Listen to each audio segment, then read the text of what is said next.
night here in the South Australian capital, Bennett Field, Dicolour Australia Stadium. Pretty as a picture and a decent crowd in, especially down the first base line. Paul Gonzalez, Phil Hurton with you on the call of this one, and we've got a pitching change on the hill. We've gone from one Giants American prospect playing in America, and Jack O'Loughlin, to one a little bit on the earlier side of the scale, Riley Yateman, who signed with the Padres, I reckon about 18 months ago.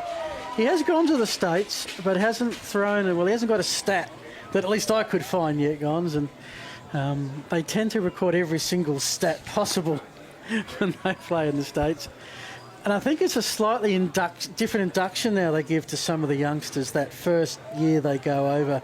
More skills development, a little bit less baseball, I think. And I think it's a good move. I mean, people forget, and I heard this analogy once that people talk about, just because Australians speak English doesn't mean they speak American.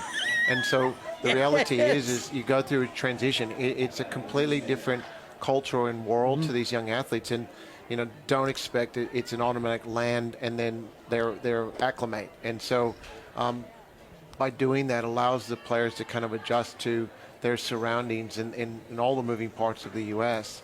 And you think about us as adults, we go into a new city and we're driving and you're trying to get your bearings. So imagine a young athlete landing in L.A. and then going to their spring training complex. I grew up, born and bred in Adelaide, spent 6 years in Brisbane. Yeah. Those one-way streets in the CBD, man. Ann Street, Edward Street. Oh, golly, took me. I was a cab driver there as well, even worse. Got to know all the places. But like I said, there's more. I guess there's wiser minds looking at the athletes in a different lens, as I would say, and so now they're looking at, you know, let's not throw them in the deep end and hope they swim. Let's help them transition so they can have success, and I think it's great by the organization to allow him to adjust. So 2-2 count. Yateman's first pitch. This one is out to Partington. He didn't have to make too much ground, but had that nicely covered. And Luke Smith is retired. Reading your profile, amazing, okay. You've played in 4 continents, college ball in the States, minor league in the States, Italy, Japan, and of course, wonderful career here. Taiwan as well. I like Mexico. That. Mexico. See, they're not even on your list. No. You got to get it reviewed, mate.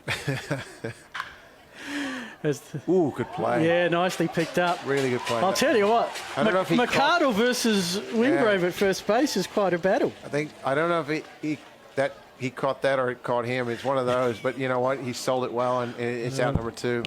Tell you what, I'm impressed by the young arm. Like when you look at his physical makeup, he's long levers and a big, tall frame. So obviously, once they can kind of put a bit more meat on him and fine-tune his mechanics, you can see why the organization saw some opportunities with this young man.